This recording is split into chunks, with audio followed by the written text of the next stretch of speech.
ക്രിസ്തുവിന്റെ സമാധാനം നിങ്ങളോടുകൂടെ ഉണ്ടായിരിക്കട്ടെ. വചനകിരണത്തിലേക്ക് ഏവർക്കും സ്വാഗതം.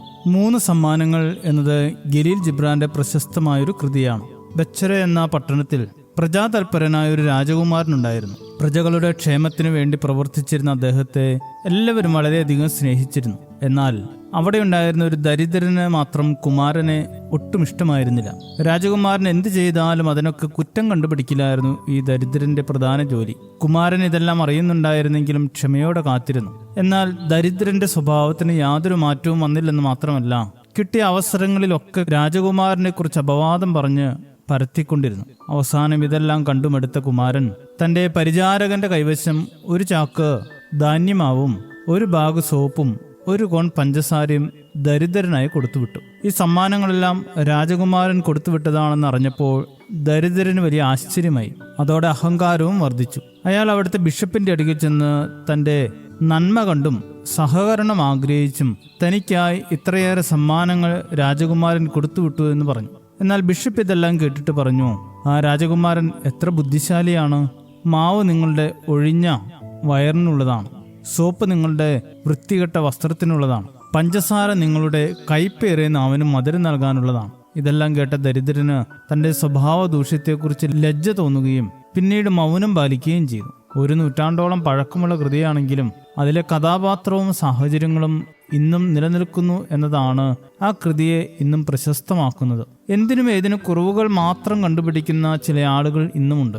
അഹങ്കാരം കൊണ്ടും അജ്ഞത കൊണ്ടും തന്നേക്കാൾ നന്നായി മറ്റുള്ളവർ ചെയ്യുന്നത് കാണുമ്പോഴുള്ള അസൂയ കൊണ്ടുമൊക്കെയാണ് ചില ആളുകൾ കുറവുകൾ മാത്രം തിരയുന്നവരായി പോകുന്നത്. കുറവുകൾ കണ്ടെത്താൻ കഴിഞ്ഞില്ലെങ്കിൽ ഇല്ലാത്ത കാര്യങ്ങൾ പറഞ്ഞുണ്ടാക്കാനും ഒരു മടിയുമില്ല എന്നതാണ് ഇവരുടെ പ്രത്യേകത. നാവിൽ നിന്ന് കയ്പ് മാത്രം പുറപ്പെടുവിക്കുന്ന ഇവർക്ക് സ്വന്തം ജീവിതത്തിലെ കുറവുകളെ ഒരിക്കലും തിരിച്ചറിയാൻ സാധിക്കാറില്ല എന്നതാണ് ഏറ്റവും വലിയ അപജയം. വിശുദ്ധ ലൂക്കോസിന്റെ സുവിശേഷം 18-ാം അധ്യായത്തിൽ 2 മനുഷ്യർ ദൈവാലയത്തിൽ പ്രാർത്ഥിക്കാൻ പോകുന്നതായി കാണാം. ചുങ്കക്കാരനും പരീശനും. തന്നെ നീതീകരിച്ച് ചുങ്കക്കാരനെ വിമർശിച്ചുകൊണ്ട് പ്രാർത്ഥിക്കുന്ന പരീശനെ പോലെയാണ് ഇന്ന് പലരും. മറ്റുള്ളവരുടെ കുറവുകൾ തേടി അവർക്ക് നേരെ വിരൽ ചൂണ്ടുമ്പോൾ തന്നിലേക്ക് നീണ്ടിരിക്കുന്ന വിരലുകൾ കൂടി കാണേണ്ടിയിരിക്കുന്നു. കുറവുകൾ തിരയുന്നവരാകാതെ നന്മ കാണുന്നവരായി തീരാം. നാവിലെ കയ്പ് കലർന്ന വാക്കുകൾക്ക് പകരം മധുരം പകരുന്നവരാകാം. ശുഭദിനം നേരുന്നു. ദൈവം അനുഗ്രഹിക്കട്ടെ.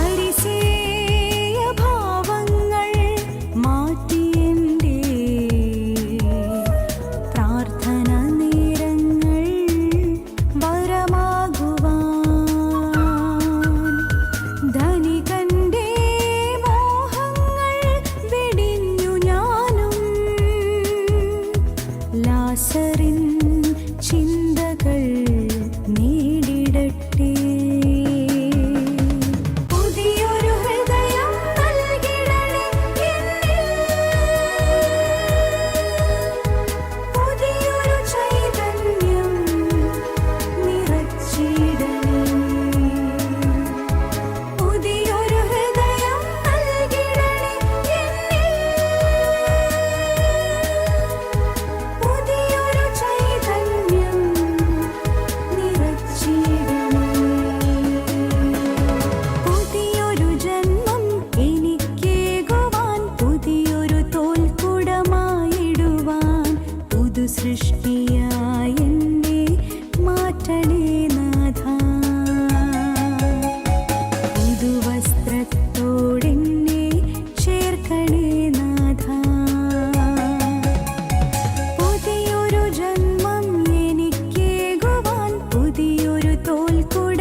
സൃഷ്ടിയായ എന്നെ മാറ്റണേ നാഥാ.